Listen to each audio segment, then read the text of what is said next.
the Radio Forest Podcast. Ahmet, are you there, buddy? I'm here. How you doing? Great. How are you? It's great to talk to you today. I'm happy to be here, man. Before we talk about the new album, can I ask you about a couple of artists that I know you like? The first being Ozzy Out of Power Trip. What are your thoughts on this? I mean, I love me some Ozzy, you know? Yeah. I don't know that I don't know. I don't know what's going on, but everything makes me nervous. Everything. Well, yeah, here's my thing, and I just know that you're such a huge fan and you've known him for such a long time. I'm worried that we won't get to see him again on stage, and I just can't picture an era without Ozzy performing. And it just hit me like last week. I was like, well, what if that's it? And if there's something that's keeping him from getting on stage, that's pretty serious. Yeah, I don't know the details, but I'm not too concerned about his health because obviously he's immortal. I think I'm more concerned about, it's probably was he leaking some sort of gamma radiation? It's probably out of concern for the rest of the other players on the tour. And he's always looking out for everyone else. So I also wanted to ask you then, what do you think about the original members of Kiss saying no to the the final shows on the reunion? I are you referring to Ace and Ace saying no, or Gene and Paul saying no? I don't know which direction it's actually coming from. But, as a Kiss fan, I think it would be great if everyone had the final send off. But, it's such a large production, and, it's not necessarily the kind of thing that you just, can put on the makeup and kind of go and do it. If you're just coming into it, it's big. So there's a, it would be great as a Kiss fan, and I'm the biggest Kiss fan. I want everyone to get along. I want, first of all, I want them to somehow go back in time and, I don't want them to retire. How about let's just start there? That just seems crazy to me. Yeah. My thought was too, again, that I thought the invitation was extended to get the original four on stage for like the very last show, or at least near the end. That's what I heard too. Yeah. And I think that Ace and Peter said no. And then Gene and Paul are like, guys, why? But I don't really know the full details and why they wouldn't. I mean, I get it. Maybe like, thanks, but no thanks. I mean, it's a tough thing, but as Kiss fans, like just the original four is such a big part of that. Well, I there's a lot of drama obviously between everybody. Things have been said that you can't really take back. And if I'm to understand, the hey man, come and play coming from Gene and Paul, I think that's probably a pretty generous offer to those guys. And bummed that they're not doing it, but I'll be there. I'm going to see some of these shows. I have to. It's mandatory for me. Who have you seen more, Kiss or Ozzy? It's pretty neck and neck. Maybe Kiss. Yeah, probably Kiss. So, what are your earliest memories of seeing either of those bands live, or at least them coming in orbit of your life? Oh man. It was so cool. My brother was in the Ultimate Sin music video. So that was my first time meeting the family, Ozzy and the fam. And then I just have really, really great memories. It never came out, but Ozzy Osbourne did a cover of Staying Alive on one of my brother's records. And for some reason, we couldn't use the vocals, and Donny Osmond replaced Ozzy Osbourne. But I've stayed in touch with the family here and there. It's always hilarious. Ozzy is so sweet, or at least he has always been so sweet to me. Sharon, I adore. So I don't know. I have just such big feelings about both Kiss and Ozzy. They really meant a lot to me. I spent so much time with those records, and they still are amazing. I think you can still, I don't know if there's video, but I know you can get the audio of the Staying Alive cover. And I assume that's not like re-put together. I think like the original has leaked out or at least not been taken down. I think you can find it on YouTube. Well, it's a delight. Double LP, Funky Nothingness. We're talking to Ahmet Zappa and his dad, Frank Zappa. You guys went into the vault. You've got access. You get 25 rare and previously unreleased tracks.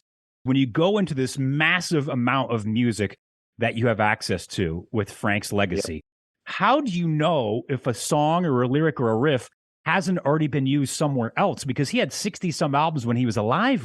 You got to have a team of people that check that, or was this album in its entirety just kind of waiting? Well, we have, I have found working with, a few different estates that there's oftentimes someone like Joe Travers, who is our vaultmeister, who really is knowledgeable about all of these recordings. I mean, Joe has been working with the family for 20 plus years and been cataloging and preserving a lot of the material. So, he is definitely an essential part of how we do things, right?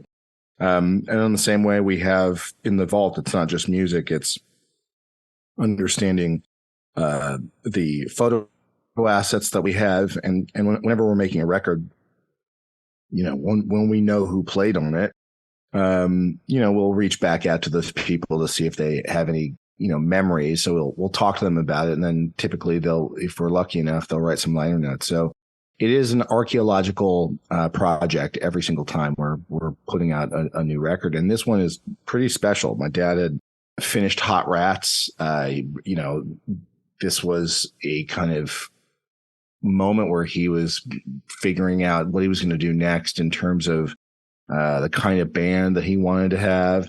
So you have some people that he really trusted, playing on the record, from Ian Underwood, but he, had met Ainsley Dunbar at some music festival in Belgium, and they got along, and Ainsley moved into the house, and he had, he's just a sick drummer.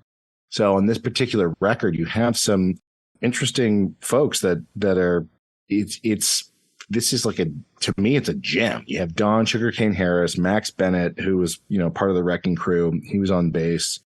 He had just finished Hot Rats. So, they're all hanging out at the record plant for the most part, and, writing these, unusual compositions. So for Zappa fans who want to hear unreleased tracks that have some ripping guitar solos, then this should be right up your alley. I always liked the stuff from the 70s, and this record really does has a great vibe. So Frank prepared a lot of this stuff, from the title track. He always wanted to call this record Funky Nothingness, and he had prepared a lot of it. But I think it just kind of sat there, like other things in the vault.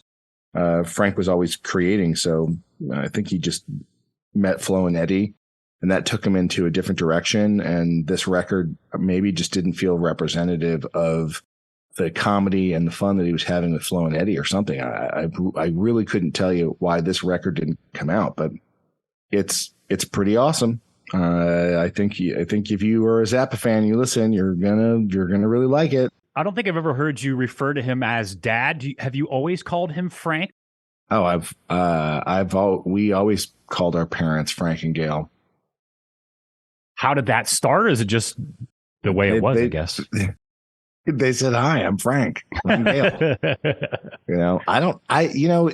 People always ask me about that, and my kids do that to me, and I don't tell them that they shouldn't, right? Yeah. I mean, they've kind of gotten into mom and dad mode now, but it just feels normal. It's my name. It was my parents' name, but I don't know. I would tell I tell my kids about it, and maybe the reason why they're giving me names like Papa, Poppy, Dad, or whatever is just a rebel instinct to just call me certainly by my first name. But Yeah, I don't know. You know, my mother always referred to us as her personal adults. So if, you know, when we were really little, I don't know why. Don't know what to tell you, bro. Yeah, just the way it is. Do you think this album then sounds like Rats? Does it sound like the next progression? Because you said you got some of the same people involved. Because Frank could do such different styles of music. Do you think it's just like the next step in that album? Does it sound like it fits right in that line? No, Hot Rats has more instrumentals on it. I mean, and there certainly are instrumentals on this record. Um, I, I don't know that it sounds like it doesn't feel like to me like a successor to Hot Rats, but there's definitely you know, things that are vibey like it.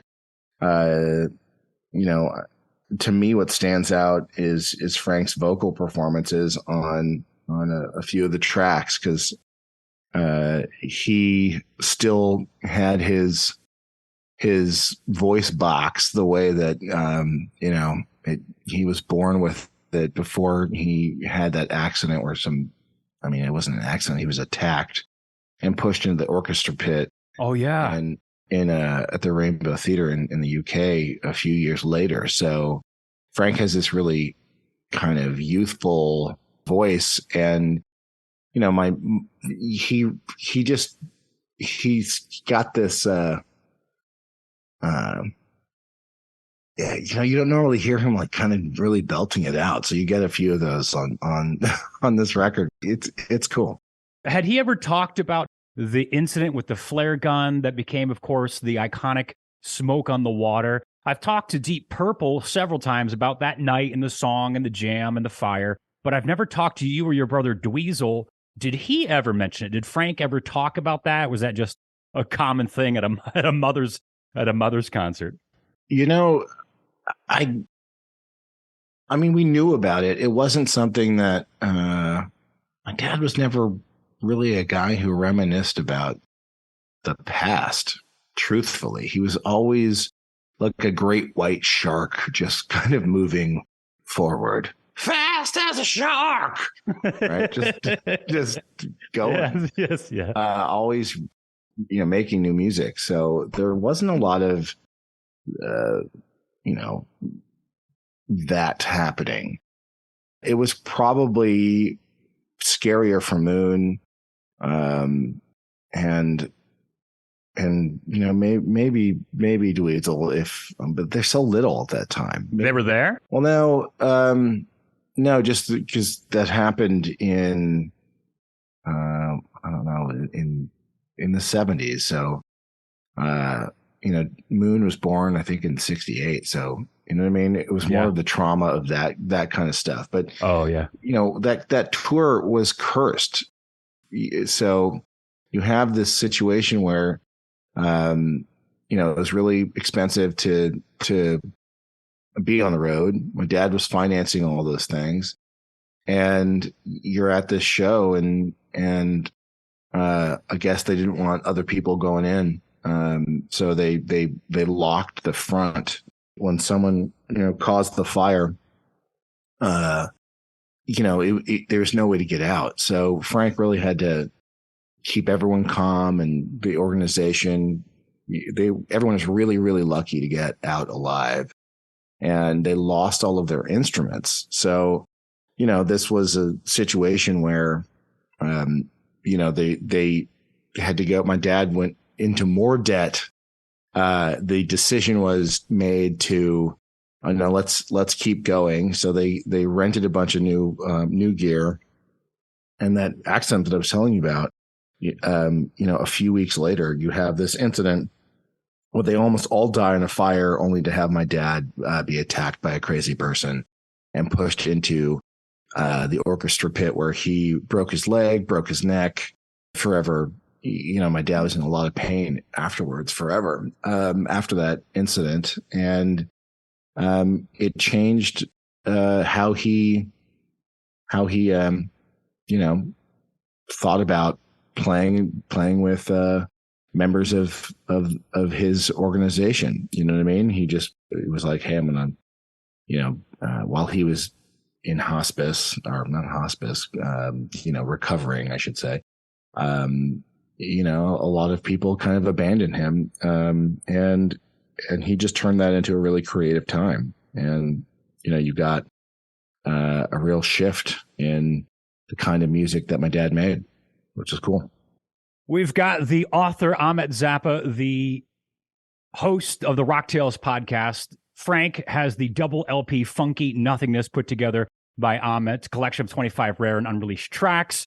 Ahmet, thank you so much. We love the release out from the Frank archives, and thanks for taking the time to put all this stuff together. Well, I appreciate you having me on the show. I hope everyone has a great rest of their week, and remember to always rock out with your cocktails out.